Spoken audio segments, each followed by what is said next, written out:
Pertama begini, Ya, saya kira itu adalah bagian dari alam demokrasi dan sangat terang benderang saya kira dijelaskan.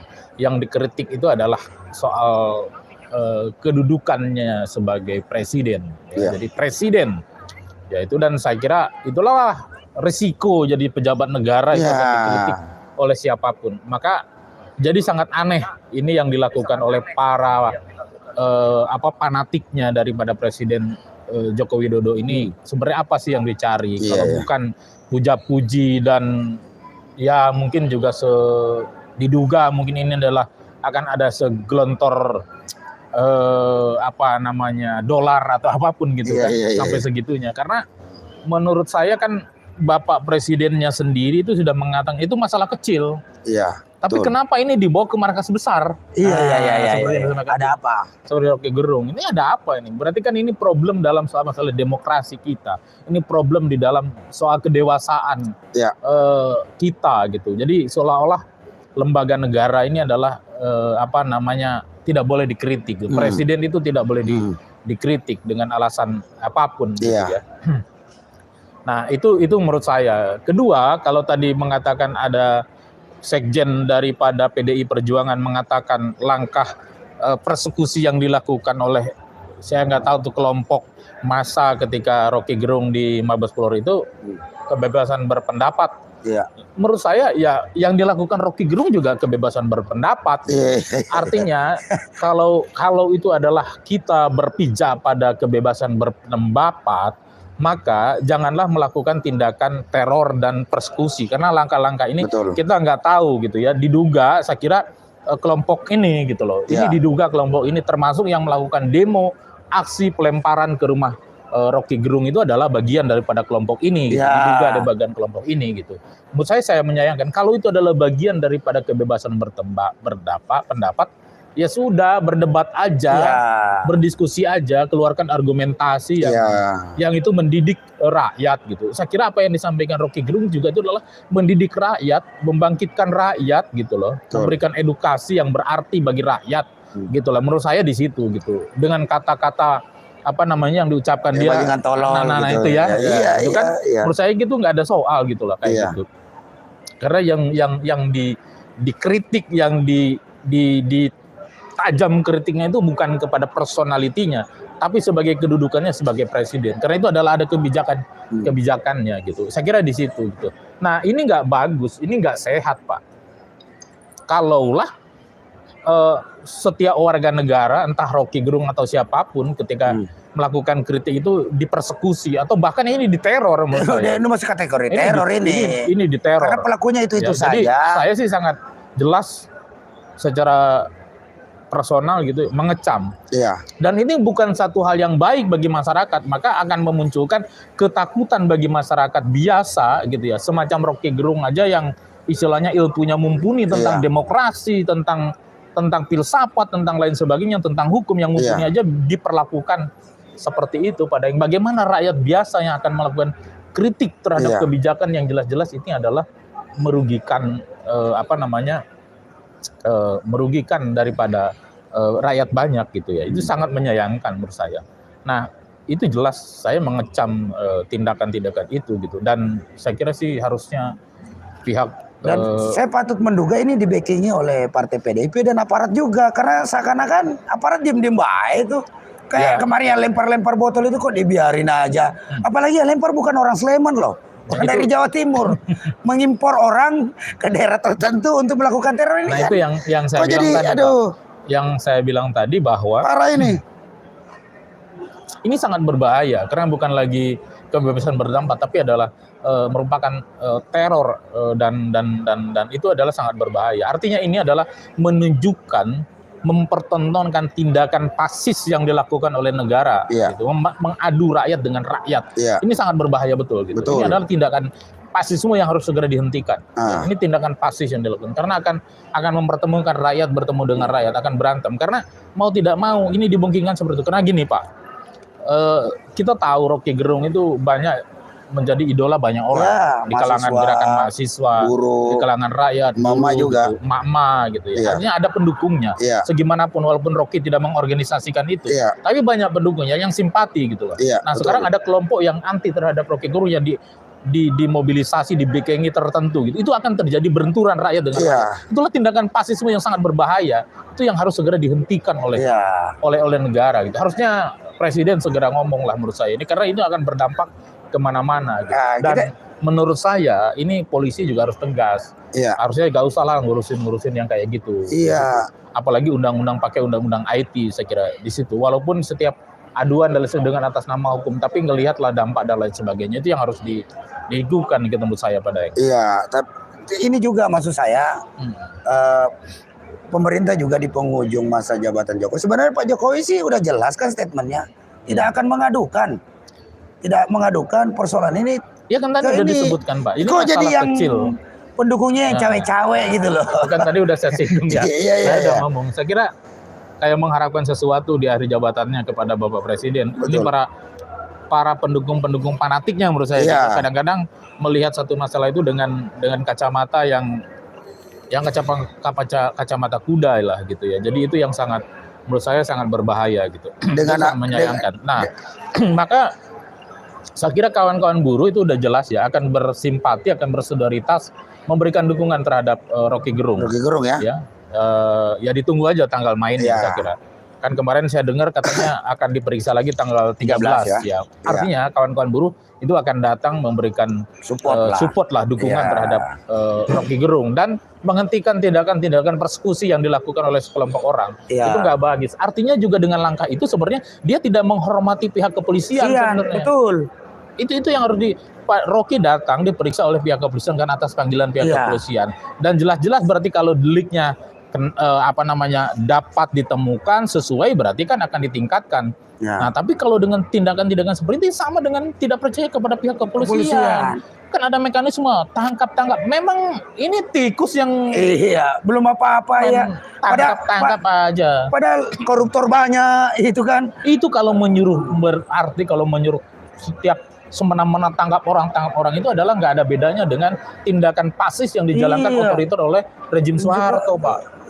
Itu rejim Orde Baru. Maka wajar kalau sekarang kita mengatakan ini adalah rejim Orde Baru jilid kedua, rejim fasis nih yang macam begini. Ini bahaya. Benar-benar tirani. Benar-benar tiran karena sudah menghalalkan segala cara. Artinya dikritik malah suruh pendukungnya untuk membenarkan apa yang dia lakukan, padahal sudah jelas apa yang ini menjadi sebuah kesalahan atau kebijakan atau bagaimana, ini kan kontradiksi. Di sisi lain ya saya curiga bahwa ini biang keroknya PDIP di belakang ini, karena kan buktinya sekjennya ngomong malah mendukung. Ini gimana? Anda lahir itu dari produk demokrasi, kok giliran berkuasa malah mau mengamputasi demokrasi? Gimana ini? Ini kan saya bilang katanya ini masalah diadukan kepada pihak kepolisian. Artinya berarti sudah masuk ranah hukum. Sudah masuk ranah hukum. Makanya nggak usah lah ikut campur. Nggak usah lah mempersekusi orang. Nggak usah lah menteror orang yang sudah dilaporkan. Dan itu orangnya saya kira korporatif. Dia udah berstrategi. Dia akan pergi. Dia akan hadapi. Setiap laporan pasti dihadapi oleh Rocky Gerung gitu loh.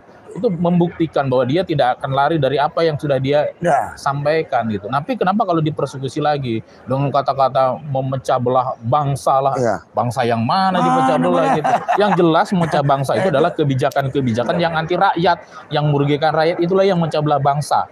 Yang memecah belah bangsa, memecah belah rakyat itu adalah kebijakan mengusir rakyat Rempang, Kepulauan Riau, Kepulauan itulah. Itu yang akan memecah belah bangsa. Merampok tanah-tanah rakyat atas nama investasi, investor lah, inilah segala macam tidak. Nah itu, apalagi ini jadi harapan kita bahwa ke ini dulu ya, maksudnya ke persoalan Rocky Gerung ini, bahwa ya kita juga sangat sulit menerima secara akal sehat kalau itu dalam rangka kebebasan menyampaikan pendapat.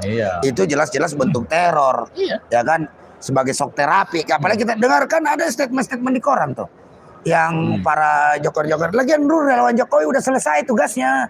Apa sih itu kan relawan itu berlaku saat pilpresnya udah selesai, Jokowi juga udah nggak nyalon, kok masih bawa relawan-relawan Jokowi gitu, ngawur. Jadi kita ini apa ya, bukan kesini ini makin tidak cerdas, makin memperbodoh rakyat dengan mempertontonkan apalagi kejadian-kejadian persekusi yang menurut kita memalukan gitu loh. Dan seharusnya di rejim Jokowi inilah harusnya itu dibenerin. Nah sama dengan Rocky Gerung juga nggak bikin laporan buat siapa itu yang ibu-ibu itu yang melakukan pendorongan ataupun orang itu. Karena kita yakin bahwa Rocky yakin bahwa itu apalagi ini bukan level Rocky lah. Saya juga curiga jangan Mbak Nopi ini ditolak cintanya sama Rocky Gerung. Ini marah-marah aja dia kan. Cinta ditolak ya kan. Ya kan. Fisik bertindak kayak ini jangan sampai begitu. Ya, itu bahaya karena udah main fisik, Pak. Itu bahaya. Bahaya betul. Maka saya itu yang harus dihentikan tindakan-tindakan seperti itu gitu. Artinya juga itu sama kalau dalam pandangan saya nih, Pak, itu sama dengan sebenarnya menghina pihak kepolisian karena di markas pihak kepolisian melakukan tindakan macam begitu. Markas besar dan dia sudah memberikan laporan kan orang-orang ini yang memberikan laporan kepada Rocky Gerung. Iya. Ya kan? Artinya melecehkan pihak kepolisian juga gitu dan harusnya polisi tegas di situ. Diusirlah orang-orang macam kayak begitu. Termasuk yang nimpuk didepan mata polisi, ini dibiarin bukannya disingkirkan dari lokasi acara itu malah itu bukan persekusi kalau itu, Pak. Itu jelas ada teror. Ya. Dan itu kan diskusi tentang demokrasi dan lain sebagainya. Ngomongin soal persoalan-persoalan bangsa kebangsaan di situ kan. Menurut saya itu jelas ya, itu persekusi bukan hanya itu teror. Gitu, kepada Rocky Gerung dan orang para pembicara yang hadir kalau nggak salah ada Refli Harun, ada juga Saud Situmorang mantan pimpinan KPK yang sekarang memang memberikan perhatian kepeduliannya terhadap masalah-masalah korupsi yang semakin merajalela dan gila gitu, semakin nggak jelas ini penanganan korupsi kita gitu. Nah itu menurut saya jadi entitas politiknya itu kepentingan politiknya, nuansa politisnya itu jadi penanganan masalah korupsi itu jadi kental, jangan ketara sekali gitu. Nah itu kan menurut saya ya tadi apa yang dilakukan itu dalam menurut saya dan harusnya ditangkap itu. Ditangkap maksudnya. Minimal diamankan gitu, dan tidak terus melanjutkan seperti itu supaya proses diskusi itu tidak terganggu. Diskusi itu adalah bagian dari mencerdaskan kehidupan bangsa. Betul. Ya, kan? Itu adalah bagian daripada sekolah yang diberikan oleh negara. Sementara pendidikan-pendidikan ini kurang mencerdaskan kehidupan bangsa. Yang ada adalah mengkotak-kotakan anak-anak bangsa, memecah belah anak bangsa. Anak bangsa dilahirkan untuk mengabdi menjadi budak-budak kapitalis, budak-budak tuan tanah gitu, bukan menjadi anak-anak yang merdeka. Gitu. Diskusi itu citra merdeka gitu. Itulah bagian menghambat mencerdaskan kehidupan bangsa, Pak. Jadi diskusi forum-forum workshop dan lain sebagainya itu adalah bagian dari mencerdaskan bangsa, bagian daripada apa yang diamanatkan dari Undang-Undang Dasar 45. Itu adalah bagian menjaga konstitusi gitu loh. Bukan mengangkangi konstitusi. Kalau tindakan teror atas nama ini itu jelas mengangkangi konstitusi.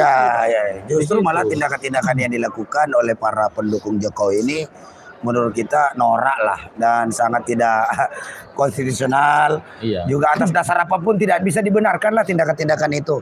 Gitu loh. Dan kalau kita memang harus tidak setuju ya berargumentasi aja. Ya. Gitu. Berargumentasi secara secara konkret gitu. Berteori lah secara konkret. Di situ tidak lagi melakukan tindakan-tindakan persekusi ataupun teror gitu. Itu jelas teror, bahaya tuh, Pak. Jadi gue lihat, jadi yang kuperhatikan adalah ini adalah ciri-ciri tanda-tanda sirik tanda tak mampu. Jadi dia nggak bisa nyaingin cara berpikir Rocky, nggak bisa saingi cara dia menyampaikan secara filosof, secara keilmuan tentang kondisi bangsa ini. Ya bisanya main fisik. Nah itulah orang-orang tolol, goblok, bajingan tolol yang diasuh. Hasil akhirnya rejim ini selama pemerintahan yang menghasilkan bajingan-bajingan tolol. Berikut juga dengan produk-produk hukumnya yang tidak berpihak kepada rakyat. Jadi sangat gitu loh. Sangat timpang itu. Itulah jadi namanya keberpihakan dan tidak adil apa yang disampaikan oleh Sekjen PDIP misalkan. Siapa Pak Hasto ya namanya ya. Disayangkan. Nah, itu kan itu menurut saya tidak fair gitu. Kenapa? Ketika orang melakukan persekusi disebut itu bagian kebebasan. Kenapa yang dilakukan Rocky Gerung itu bukan bagian daripada kebebasan? Standar ganda juga. Standar ganda. Artinya tadi yang saya bilang tidak adil, tidak fair gitu. Artinya keberpihakan.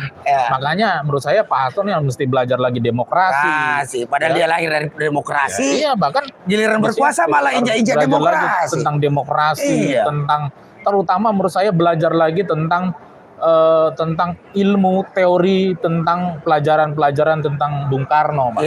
ya tentang ilmu Bung Karno, itu tentang yang disebut dengan marhainisme, tentang kemandirian, tentang berdiri di atas kaki sendiri, berdikari, itu tentang Trisakti itu harus betul-betul dipelajari lagi lah itu, supaya jangan aneh gitu.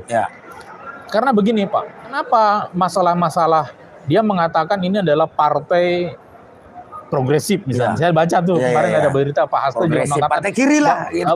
Tidak mengatakan kiri Pak. Jadi PDI Perjuangan itu adalah bukan partai kiri, tapi adalah partai progresif. Nah, kalau partai progresif Pak, harusnya menolak Omnibus Law. Bukan pendukung setia Omnibus Law, penjaga bahkan menjadi benteng utama dalam melaksanakan Omnibus Law. Kalau partai progresif artinya dia adalah partai yang anti terhadap kekuatan kapitalis monopoli internasional, anti terhadap feodalisme, anti terhadap kapitalis birokrasi yang merusak, yang wataknya adalah korup sebagaimana yang dikatakan oleh Pak Soekarno, oleh Bung Karno. Ya yang terjadi seperti ini gitu loh.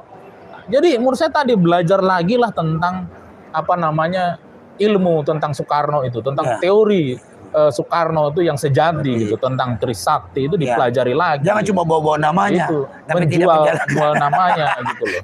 Tidak menjalankan. Tapi tidak ideologi perjuangan. Baru menjalankan Pak. Iya, menentang. Memahaminya aja jadi banyak keliru menurut saya. Gitu. Faktanya demikian, menentang ideologi perjuangan Soekarno malah, ya kan, melegalkan undang-undang Omnibus Law, mana banyak kadernya yang terlibat kasus korupsi, ya kan, belum lagi katanya pembela wong cilik, giliran kampung Melayu dihajar begitu oleh investor-investor tanah di IKN, terus Morowali, ya kan, tanah-tanah rakyat dirampas, malah banyakkan dia rakyat aja. Ini udah sulit Pak. Sulit dia ada. Ini anggaplah ini sulit.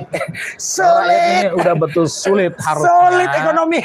Tidak boleh dipersulit Pak. Iya. Tidak boleh dipersulit lagi oleh kebijakan-kebijakan yang terus-menerus adalah menggerus kehidupan rakyat, yang merampas hak-hak rakyat, bahkan kebebasan untuk berbicara, berpendapat pun. Para pendukungnya itu kan selalu mengatakan hanya Pak Jokowi lah yang rejim yang paling demokratis. Iya dalam kata-kata tapi dalam praktek adalah sangat bertentangan. Tidak sesuai antara pernyataan dengan kenyataan.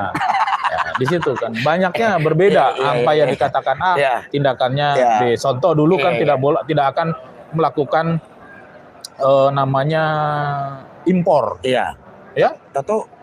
Ya beras 2 juta ton akan impor. Matilah garam aja. Ya semuanya apa coba sekarang? Impor tetap jalan.